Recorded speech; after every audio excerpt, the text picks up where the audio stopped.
Eu aposto que você já ouviu falar sobre os inibidores da bomba de prótons e que você recebe muitos pacientes em uso dessa classe de medicamento, que são os prazóis, né? O sufixo prazol no nome da medicação. Isso indica que ele é um inibidor da bomba de prótons. Mas como funciona exatamente esse medicamento? Quem é essa tal de bomba de prótons? Meu nome é Milena Hernandes, eu sou nutricionista. Eu vim aqui te explicar um pouquinho, na verdade, explicar exatamente como funciona a bomba de prótons e o que a gente pode fazer com as consequências negativas do uso dos inibidores da bomba de prótons. Primeiro, eu preciso deixar claro que nós somos nutricionistas. Eu sou nutricionista. Se você está assistindo, você é médico, você vai ter outros tipos de condutas, mas nós nutricionistas não podemos mexer com medicação. Então, a gente não vai prescrever, a gente não vai interromper, a gente não vai aconselhar o paciente a fazer nada em relação ao medicamento. E tem paciente que precisa do medicamento, que fica muito pior sem. Então, precisamos ter uma boa comunicação com o médico, a médica gastroenterologista, que é normalmente quem prescreve essa classe de medicamentos, e assim a gente vai entender até quando que a gente vai ter que lidar com essas consequências negativas, ou se vai ser uma coisa a longo prazo mesmo, então a gente vai ter que fazer uma suplementação crônica.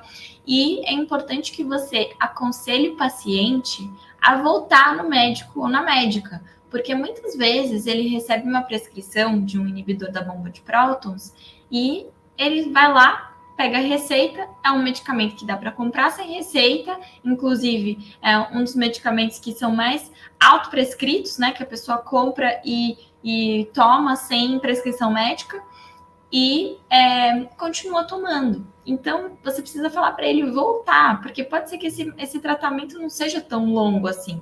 Pode ser que a essa altura seja melhor tirar o medicamento, ou que pode passar um tempo e pode ficar muito mais difícil tirar o medicamento depois de um longo período utilizando ele. Então, falar para esse paciente sempre acompanhar de perto o tratamento com o inibidor da bomba de prótons, porque realmente pode trazer consequências negativas a longo prazo e às vezes não tem necessidade alguma dele tomar esse medicamento por tanto tempo, mas ele se sente mais seguro, ele tem preguiça, ele deixa para depois ir no médico. Então, sempre aconselho o paciente a voltar, tá? E nunca deixe que ele continue com o comportamento de se automedicar, tomar o medicamento. Ah, quem te prescreveu? Ah, ninguém. Então, opa, acho que vai ser melhor você consultar um gastroenterologista para entender se você precisa mesmo desse medicamento. Porque às vezes, minha tia tomou, ficou melhor, daí eu tomei e fiquei melhor também. Sim, pode ter ficado melhor, mas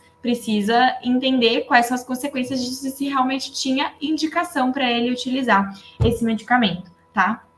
Então, aqui para a gente entender, onde que está localizada a bomba de prótons? Ela está localizada na célula parietal do estômago, então na paredinha ali do estômago, e ela bombeia íons de hidrogênio lá para o lúmen estomacal, né, para a luz intestinal. Então, esse hidrogênio, ele vai se ligar a um cloro, que ele está ali no lúmen estomacal através do canal de cloro, eles se ligam, formam HCl. HCl é o ácido clorídrico.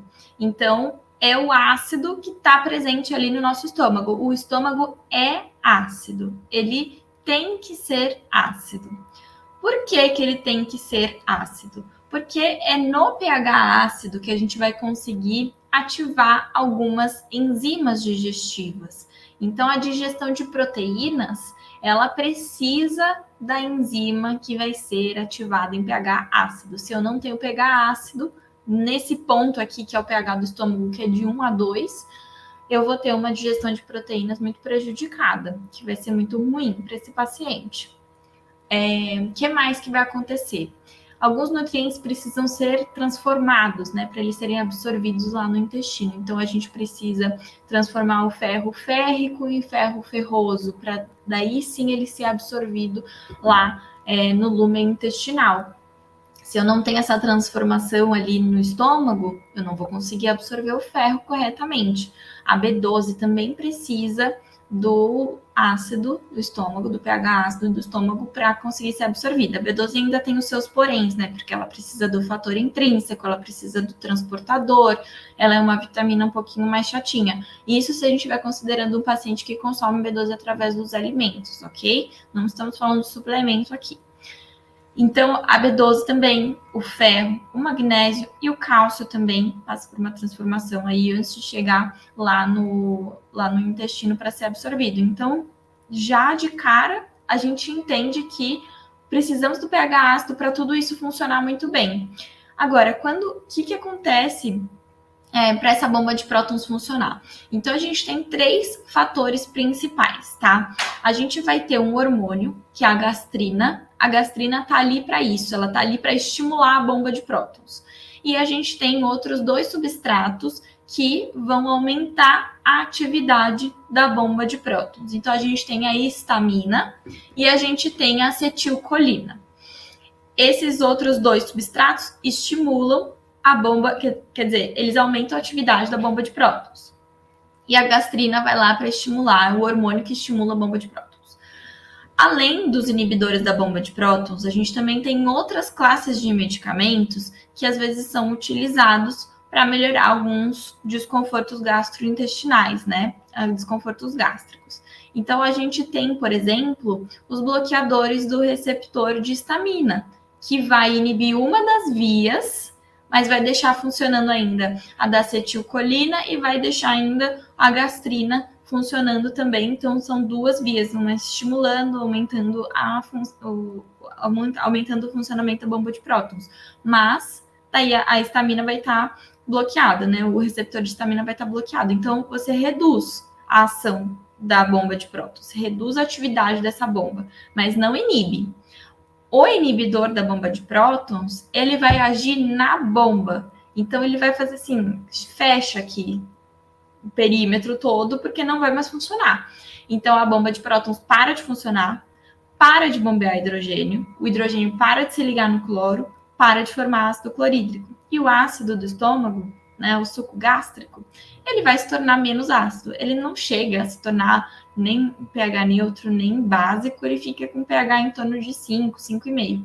Mas isso já é muito para um estômago que está acostumado a ficar entre 1 e 2 de pH. Então, eu vou ter um pH menos ácido no meu estômago. Consequentemente, eu vou ter uma digestão de proteínas muito prejudicada, porque eu não vou ter ativação da enzima. E o que eu posso fazer em relação a isso? Eu posso dar proteína de maior digestibilidade, então eu posso dar uma proteína hidrolisada, uma proteína isolada, eu posso porcionar um pouquinho mais, dividir essa quantidade de proteína ao longo do dia para não sobrecarregar o estômago naquele momento e entender que não vai dar para ficar consumindo proteína em grande quantidade assim para ela ser absorvida no estômago, porque não vai ser. E daí ela vai chegar mal digerida no intestino, isso não vai ser legal para o intestino também. Então, às vezes a gente fala muito de microbiota intestinal, mas a gente também tem que pensar no estômago, porque o estômago vem antes. Todo mundo que chegou no intestino passou pelo estômago, e se passar pelo estômago e o estômago não fizer o trabalho dele, o intestino vai sofrer. E daí isso pode desencadear um problema intestinal, se a gente deixar que isso aconteça por muito tempo. Em relação aos nutrientes, o que você pode fazer? Assim, você vai avaliar, né? Vai avaliar os sintomas, os sinais, vai avaliar os exames do paciente, dependendo do tempo que ele está utilizando o medicamento, pode ser que nem chegue a fazer o efeito, nem chegue a fazer uma deficiência nutricional. Mas se ele tiver a deficiência nutricional, você vai suplementar, simplesmente. Então, você vai suplementar. Os minerais quelatos são uma boa opção, porque eles não precisam do ácido no estômago para serem absorvidos.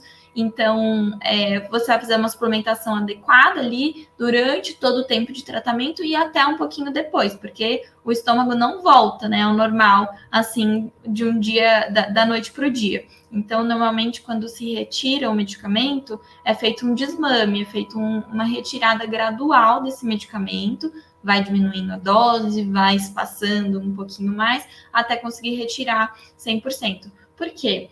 Porque a pessoa que toma o medicamento, o inibidor da bomba de prótons, ele tem alguma questão gástrica. Ele vai ter alguma inflamação, alguma feridinha, algo que está ali incomodando, né? Que o ácido do estômago incomoda. Então, é por isso que se toma esse medicamento para transformar o ácido no estômago em menos ácido. E fazer essa bomba de prótons parar de funcionar realmente para não ter secreção, para não ter bombeamento de hidrogênio, tá? Então, essa pessoa precisa tratar o estômago e às vezes você toma o medicamento justamente para isso, para você realmente proteger essa mucosa gástrica e entender qual que é a causa dessa inflamação, dessa úlcera, de qualquer coisa, qualquer problema, porque assim, tem muita possibilidade de tratamento que usa os inibidores da bomba de prótons. Então, não importa a causa, as consequências tanto de digestão de proteínas quanto de absorção de nutrientes, vai ser a mesma. E a gente vai fazer a mesma coisa, não importa qual seja a causa. Daí, assim, lógico, vai ter uma gastrite, você vai dar orientações nutricionais em relação à gastrite, mas você ainda vai ter que olhar para as deficiências nutricionais e para a digestão de proteínas se esse paciente está fazendo uso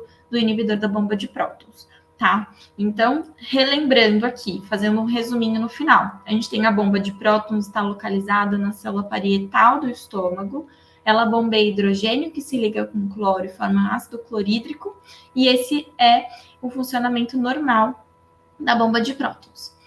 A gastrina é um hormônio que estimula a bomba de prótons. E a histamina e a acetilcolina são outros dois substratos que também aumentam a atividade da bomba de prótons. Quando a gente toma um inibidor da bomba de prótons, um omeprazol, pantoprazol, a gente vai inibir a ação da bomba. Então, não vai haver a secreção não vai haver a formação de ácido clorídrico e esse estômago vai ficar muito menos ácido. E a gente vai ter que lidar com a digestão de proteína, que vai ser reduzida, porque não vai ter ativação da enzima, e a gente também vai ter que lidar com a deficiência nutricional, porque esses nutrientes não vão ser transformados ali no estômago para serem absorvidos no intestino, tá bom? Então, eu espero que vocês tenham entendido como funciona exatamente, o que a gente pode fazer em relação a esse paciente, e se tiverem qualquer dúvida, comentem aqui, vamos falar mais sobre isso, e a gente se vê no próximo vídeo.